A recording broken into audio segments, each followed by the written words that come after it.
And we filed a Freedom of Information Act request, seemed relatively harmless, with the Environmental Protection Agency almost a year ago now. And the question was simple. I'll cut right to the chase. We wanted all evidence, all information, indicating what the Environmental Protection Agency was doing in terms of preparing regulations, how they were doing it, and with whom they were speaking, particularly outside the agency. We wanted to know, frankly, folks, what groups were bringing pressure to the EPA, and so forth and so on, and to possibly challenge the process. Well, the EPA didn't want to give us the information. Time and time again, they delayed as they were spitting out regulations. Time and time again, the Assistant United States Attorney had one excuse after another. I got a trial. My back hurts. You know, the holidays here. We're shorthanded, and so here we go. But despite the hard work, and it is hard work, of duking it out with the federal government, in this case in particular, the EPA and the Assistant U.S. Attorney, we found that they were utterly dishonest. Mark, what's the surprise? That's not the point. The point is we caught them being utterly dishonest. We wanted all the email and email addresses for the senior officials at the Environmental Protection Agency, including the person who's now the former EPA administrator, Jackson, Lisa Jackson. She's now long gone. And not just the official email, but any personal email or any email under other names where those email were used for work-related purposes. Because it's been clear now, it's been determined that our government, these officials, are operating under pseudonyms and other things in order to avoid the Freedom of Information Act, which is a federal law that was passed with bipartisan support, the purpose of which is to hold the federal government and these agencies accountable. The purpose of which is to provide a single avenue, really there's no other, for we the people to have access to internal governmental information. And the Obama administration, like every other damn imperial administration, has subverted that law.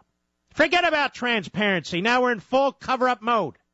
And so back and forth we went. Phony documents given us, all kinds of redactions and so forth. And we noticed, oh, wow, what happened to the kind of email we had requested? Well, they gave us 3 or 4 different responses in writing to it.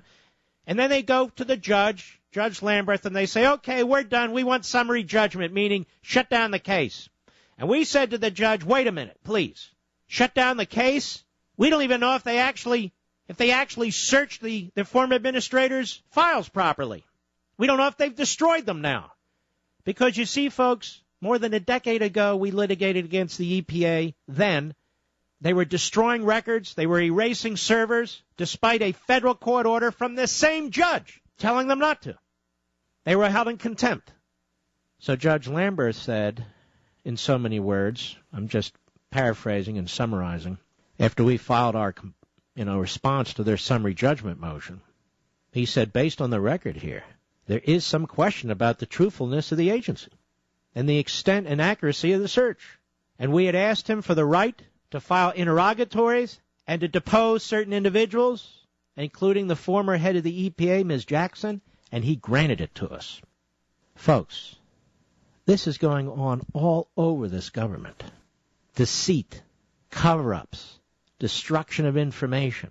They don't want we, the people, to know what they're doing. They refuse to comply with black-letter law. This is utterly out of control. And while I appreciate these columnists writing these things, pointing them out, which is very, very important, I am troubled. I am frustrated by a Republican establishment, and that would include the writers and commentators who are appendages to this establishment, showing absolutely no courage, the opposite, when it comes to demanding that something actually be done about it. I'm not talking about a hearing. I'll give you an example on this. So since this information came out, and it was written up in a number of newspapers, the judge's decision, including in the Washington Compost, now, only then, 2 days later, did Darrell Issa, and a senator whose name escaped me, write a letter to the former head of the EPA demanding access to all of her email accounts that she may have used. She's long gone. The records may have been destroyed. We're going to find out in our discovery. Not Congress. I'm going to find out. Me, myself, and I, and my small group of wonderful lawyers. We're going to find out. And try and make sure the law is enforced in this case. But, we were also involved in the litigation on the immigration issue, insisting all the way up to the Supreme Court with Arizona and other states that Obama and Holder didn't have the power and Homeland Security to rewrite our immigration laws, to start issuing waivers and not deporting people and so forth and so on, to prevent states from protecting their citizens. There's not exclusive authority under the Constitution for that. And the Supreme Court said, oh, yes, there is.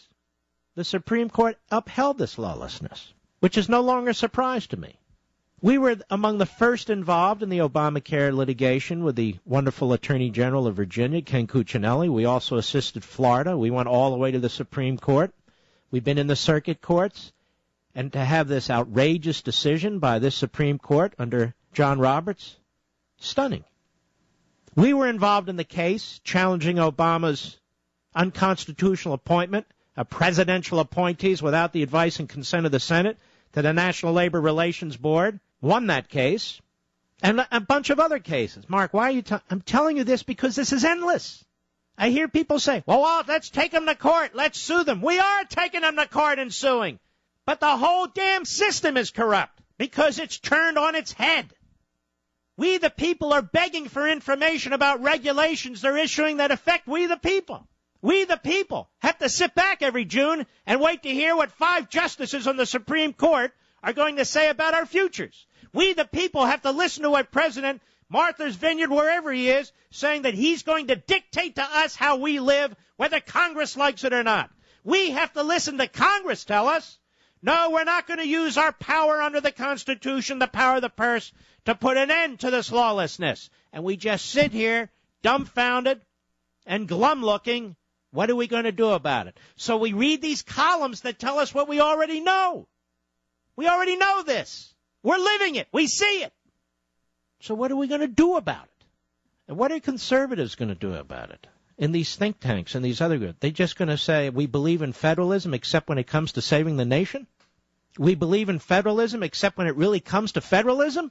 This process is too hard, so let us not start? What are they going to say? They're going to say nothing. But you can say a lot because you're going to know more than most people, and I believe you're going to speak out. Because this, Article 5, the second process for amending the Constitution, is a reform whose time has come. Thank God for the Founding Fathers. Thank God for the Constitutional Convention. Thank God for George Mason and all those state conventions that put it right there in the Constitution. That's our heritage right there.